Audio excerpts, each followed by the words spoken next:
Nucleophilic substitution versus elimination. हमने इससे पहले जो लेक्चर में पढ़ा कि भाई न्यूक्लियोफिलिक सब्स्टिट्यूशन रिएक्शन और एलिमिनेशन रिएक्शन अल्काइल हैलाइड के रिएक्शंस हैं। टर्शियरी अल्काइल हैलाइड में न्यूक्लियोफिलिक सब्स्टिट्यूशन होता है, एलिमिनेशन भी होता है, प्राइमरी में भी दोनों होते हैं, सेकेंडरी में भी दोनों होते हैं। तो अब किन कंडीशन पे न्यूक्लियोफिलिक सब्स्टिट्यूशन होगा या फिर एलिमिनेशन होगा, तो हम दोनों का मुकाबला करते हैं। तो पहला जो हमने इसमें देखना होगा that is type of substrate. Type of substrate. Substrate mean के टर्शियरी अल्काइल हैलाइड है, सेकेंडरी अल्काइल हैलाइड है या प्राइमरी अल्काइल हैलाइड है। तो याद रखें tertiary alkyl halide favour mainly elimination reactions. बाकी कंडीशन अगर एक जैसे हैं, सिर्फ अल्काइल हैलाइड सबस्ट्रेट डिफरेंट है, तो टर्शियरी अल्काइल हैलाइड एलिमिनेशन करना चाहते हैं। सेकेंडरी अल्काइल हैलाइड दोनों एलिमिनेशन रिएक्शन भी कर सकते हैं और सब्स्टिट्यूशन रिएक्शन भी कर सकते हैं। उनके लिए फ़र्दर कुछ कंडीशन हम चेंज करेंगे कि वो एलिमिनेशन कर जाए या न्यूक्लियोफिलिक सब्स्टिट्यूशन कर जाए। और primary alkyl halide mainly substitution reaction favour करेगा। अब ऐसा क्यों होता है? ऐसा इसलिए कि जिस कार्बन के साथ हेलोजन बॉन्डेड है that is known as alpha carbon, इसके साथ जितने अल्काइल ग्रुप बढ़ते जाएंगे, यहाँ पे अल्काइल ग्रुप हुआ, अल्काइल ग्रुप हुआ, अल्काइल ग्रुप, तो ये एक टर्शियरी अल्काइल हैलाइड है। इसी तरह से सेकेंडरी अल्काइल हैलाइड में कार्बन 2 अल्काइल ग्रुप से बॉन्डेड होगा और इधर एक हाइड्रोजन है, यहाँ पे हेलोजन। प्राइमरी अल्काइल हैलाइड में एक ही अल्काइल ग्रुप है कार्बन के साथ, अल्फ़ा कार्बन के साथ, और यहाँ पे और ये हेलोजन। तो अब जो न्यूक्लियोफाइल होगा, न्यूक्लियोफाइल, अब ये न्यूक्लियोफाइल बेस भी हो सकता है। बेस जो प्रोटॉन एक्सेप्ट करेगा, न्यूक्लियोफाइल जो कार्बन पे अटैक करेगा। तो अब यहाँ पे जो ये पार्शियल पॉजिटिव कार्बन है टर्शियरी अल्काइल हैलाइड में, इस पे इस न्यूक्लियोफाइल का अटैक मुश्किल है because it is sterically hindered. तो इस वजह से वो न्यूक्लियोफाइल बेस एक्ट करेगा और यहाँ पे बीटा जो भी हाइड्रोजन होगा, बीटा हाइड्रोजन यहाँ से निकाल देगा।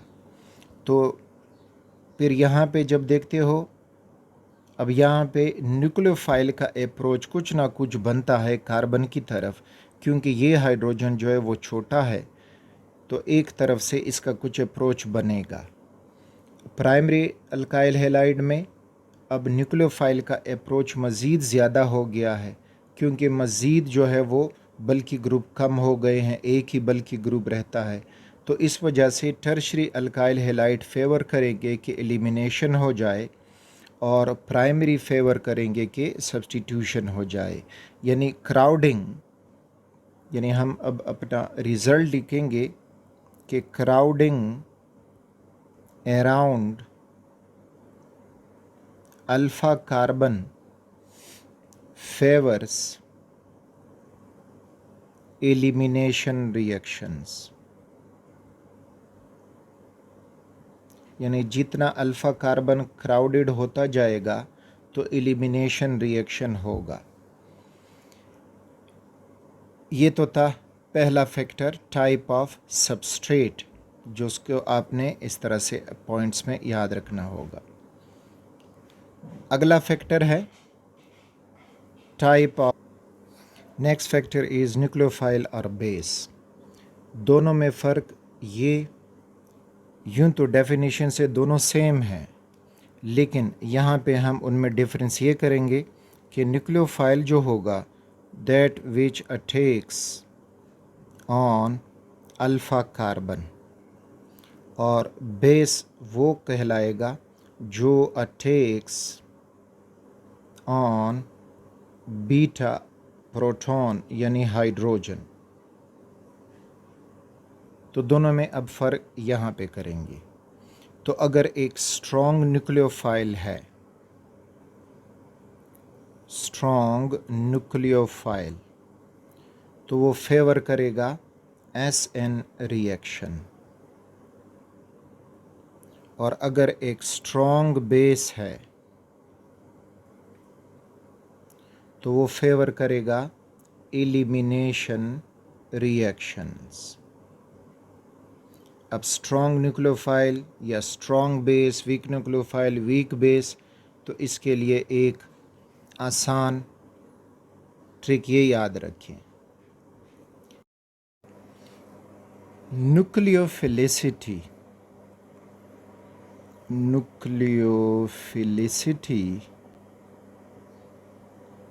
is inversely proportional to basicity।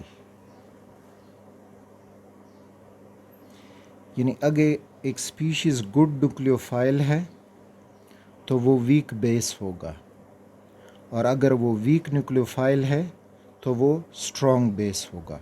तो इस तरीके से आप इसको फाइंड आउट कर सकते हो। फॉर एग्ज़ाम्पल, अगर हम मिथाइल अल्कोहल CH3OH और इथाइल अल्कोहल CH3CH2OH, अब यहाँ पे मिथाइल अल्कोहल इथाइल अल्कोहल के मुकाबले में स्ट्रॉन्ग एसिड है, it is a strong acid, और ये इसके मुकाबले में एक वीक एसिड है। अब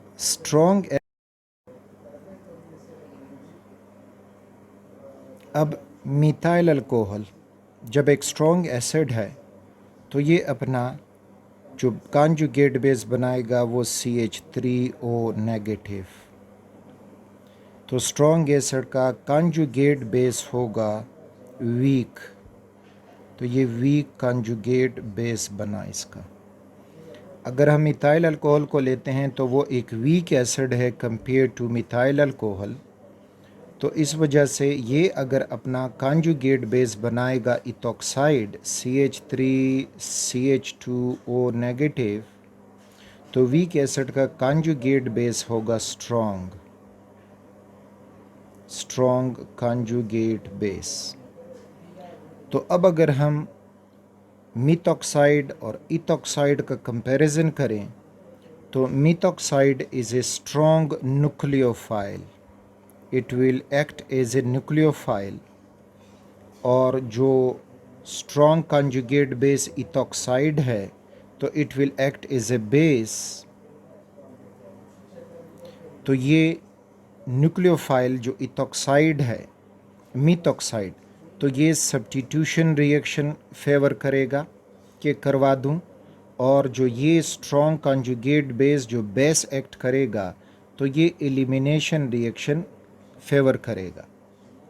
तो इस तरह से हम कंपेयर करेंगे कि हमारे पास जो न्यूक्लियोफाइल है या बेस है, तो वीक न्यूक्लियोफाइल या वीक स्ट्रॉन्ग न्यूक्लियोफाइल है, वीक बेस है, स्ट्रॉन्ग बेस है, तो ये इनकी हमें डिप्रिशिएशन करवा देगा कि अब कौन सा रिएक्शन होना है। फॉर एग्ज़ाम्पल, एक एग्ज़ाम्पल हम समझते हैं।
ये दो रिएक्शंस हैं।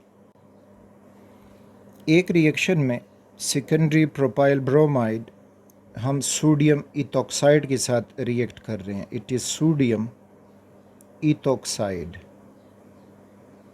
और दूसरे रिएक्शन में वहीं सेकेंडरी प्रोपाइल ब्रोमाइड है, उसका रिएक्शन किया जा रहा है सोडियम इथोसल्फाइड के साथ, सोडियम इथोसल्फाइड। बाकी सारी कंडीशंस हैं। इथॉक्साइड के साथ जो ये रिएक्शन है तो वो एलिमिनेशन रिएक्शन हुआ, इथीन बना, प्रोपीन बना, इथाइल अल्कोहल बना और सोडियम ब्रोमाइड, यानी यहाँ पे हुआ एलिमिनेशन रिएक्शन। यहाँ पे जब हम देखते हैं तो यहाँ पे हो गया है सब्स्टिट्यूशन रिएक्शन, यानी ये जो ईथा सल्फाइड था वो ब्रोमीन को रिप्लेस कर चुका है और ब्रोमीन की जगह पे ये आ गया है, तो यहाँ पे हो गया सब्स्टिट्यूशन रिएक्शन। तो ये हुआ न्यूक्लियोफिलिक सब्स्टिट्यूशन रिएक्शन। अब ये क्यों ऐसा हुआ? तो वो इसलिए कि सोडियम इथोऑक्साइड C2H5ONa और दूसरा है C2H5SNa, ये जब आयोनाइज होगा तो ये C2H5O नेगेटिव यानी इथॉक्साइड बन जाएगा इससे,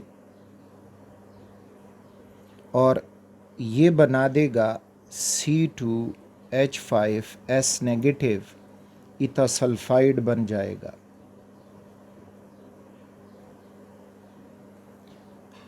अब यहाँ पे जो इथॉक्साइड है C2H5O नेगेटिव और दूसरा इथोसल्फाइड है C2H5S नेगेटिव, यहाँ पे जो ऑक्सीजन है इट इज़ मोर इलेक्ट्रोनेगेटिव। तो मोर इलेक्ट्रोनेगेटिव होने की वजह से ये अपना नेगेटिव चार्ज कार्बन को डोनेट नहीं करना चाहता बल्कि प्रोटॉन एक्सेप्ट करना चाहता है। तो प्रोटॉन एक्सेप्टेंस की वजह से ये एक्ट कर रहा है एज ए स्ट्रॉन्ग बेस। यहाँ पे जो सल्फ़र है ऑक्सीजन के मुकाबले में उसकी इलेक्ट्रोनेगेटिविटी कम है, तो उसका जो ये नेगेटिव चार्ज है वो कार्बन की तरफ पुश हो सकता है, कार्बन अल्फ़ा कार्बन के साथ बॉन्ड बना सकता है। तो जब ये अल्फ़ा कार्बन के साथ बॉन्ड बनाने की कोशिश करेगा तो ये हो गया एक स्ट्रॉन्ग न्यूक्लियोफाइल। तो इस वजह से सोडियम इथॉक्साइड या इथॉक्साइड का रिएक्शन जब हो रहा था तो इसने एलिमिनेशन रिएक्शन फेवर की और इसने जो है वो सब्स्टिट्यूशन रिएक्शन फेवर की। तो again strong base favours elimination reaction, और जो स्ट्रॉन्ग न्यूक्लियोफाइल है तो दैट फेवर्स सब्स्टिट्यूशन रिएक्शंस।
तीसरा फैक्टर इनमें वो है सॉल्वेंट।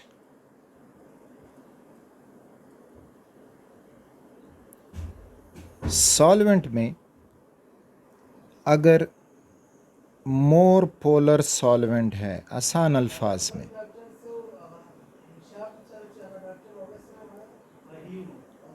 तो मोर पोलर सॉल्वेंट में फेवर होंगी सब्स्टिट्यूशन रिएक्शंस, और जो लेस पोलर सॉल्वेंट होंगी, लेस पोलर या आलमोस्ट फिर लिख दो कि नॉन पोलर अगर हम इस्तेमाल करें तो वो फेवर करेंगी एलिमिनेशन रिएक्शंस। तो इनको समझने के लिए अब एक एग्जांपल देखें। फॉर एग्जांपल हमें दिया जाता है एक सेकेंडरी अल्काइल हैलाइड और दूसरा भी सेकेंडरी अल्काइल हैलाइड जो सेकेंडरी प्रोपाइल ब्रोमाइड हैं। दोनों का रिएक्शन हम पोटाशियम हाइड्रो ऑक्साइड के साथ करना चाहते हैं। तो यहाँ तक दोनों कंडीशन सेम हैं। हमने ऊपर सबस्ट्रेट में पढ़ा कि जो सेकेंडरी अल्काइल हैलाइड हैं तो वो SN1 और न्यूक्लियोफिलिक सब्स्टिट्यूशन और एलिमिनेशन दोनों रिएक्शन कर सकते हैं। तो अब हमने इधर कंडीशन सेम रखी, सेकेंडरी अल्काइल हैलाइड है और पोटाशियम हाइड्रोक्साइड। अब यहाँ पे अगर हमें कुछ डिफरेंट करवाना है तो इस रिएक्शन को हम वाटर में कर दें एज ए सॉल्वेंट, और इस रिएक्शन को हम इथाइल अल्कोहल या मिथाइल अल्कोहल में कर दें। तो ये मोर पोलर सॉल्वेंट है वाटर, और methyl alcohol less polar solvent है। तो मोर पोलर सॉल्वेंट जो है वो न्यूक्लियोफिलिक सब्स्टिट्यूशन रिएक्शन फेवर करेंगे, और जो लेस पोलर सॉल्वेंट है तो वो एलिमिनेशन रिएक्शन फेवर करेगा। तो अब अगर हम ये रिएक्शन कर दें यहाँ पे तो हमें अल्कोहल मिलेगा, दैट इज़ CH3 CH3OH। तो सेकेंडरी प्रोपाइल अल्कोहल बना और पोटाशियम और ब्रोमीन KBr बना देंगे। तो ये एक सब्स्टिट्यूशन रिएक्शन हुआ। OH substituted the Br, nothing else। जबकि हमने less polar solvent second reaction इस्तेमाल कर रहे हैं तो ये एलिमिनेशन रिएक्शन करवा देगा। हमें जो प्रोडक्ट मिलेंगे तो वो प्रोडक्ट अब ये मिलेगा कि CH3 CH double bond CH2 यानी प्रोपीन मिला, साथ में KBr मिलेगा एंड वाटर। अब इसको अगर हम एनालाइज करेंगे तो इससे ये पता चलता है कि पोटाशियम और ब्रोमीन साथ में निकले, और जो बीटा कार्बन है ये दोनों मिथाइल, इसमें से एक से बीटा हाइड्रोजन को OH निकाल दिया है, और इस वजह से अनसेचुरेटेड कंपाउंड प्रोपीन बन गया है।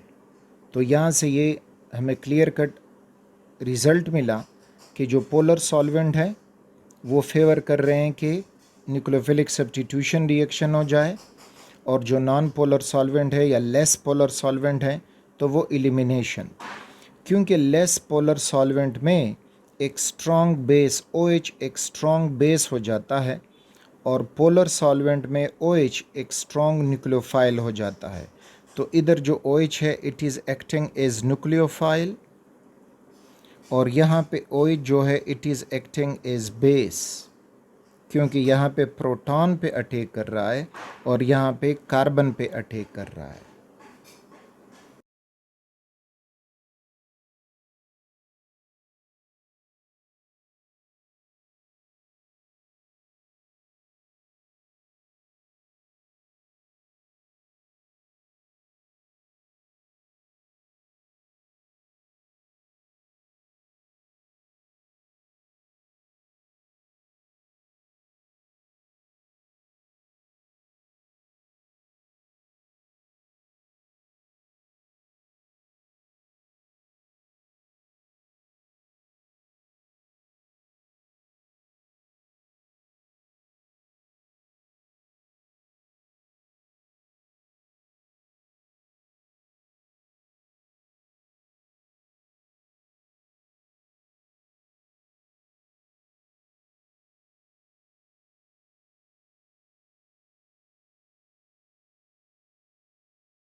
नेक्स्ट फैक्टर वो है टेम्परेचर, जो डिसाइड करेगा कि एलिमिनेशन रिएक्शन हो जाए या सब्स्टिट्यूशन रिएक्शन हो जाए।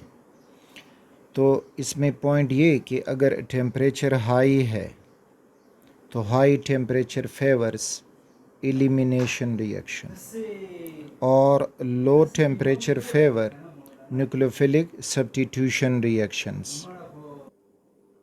रीज़न ये कि एलिमिनेशन रिएक्शन में ज़्यादा बॉन्ड ने टूटना है, ने उसमें ये होता है कि 2 सिग्मा बॉन्ड्स टूट जाते हैं और नतीजतन एक पाई बॉन्ड बनता है,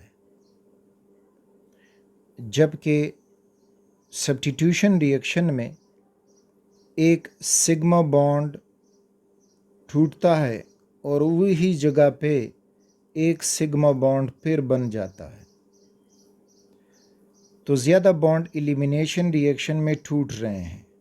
तो अगर हम टेम्परेचर बढ़ाएंगे तो टेम्परेचर बढ़ने से बॉन्ड की जो ब्रेकिंग एंथैल्पी है वो कम हो जाएगी और इस तरह से वो जल्दी टूटेंगे। So high temperature will favour elimination reaction to happen और low temperature favours substitution reaction. तो ये था सब्स्टिट्यूशन वर्सेस एलिमिनेशन, जिसको आप डिटेल से समझोगे तो आप डिसाइड कर पाओगे कि कोई भी कंपाउंड दिया हो और आपसे आगे पूछा जाए कि अब इसमें कौन सा जो है वो रिएक्शन होगा, सब्स्टिट्यूशन होगा या प्रोडक्ट कौन सा बनेगा, so you can easily decide.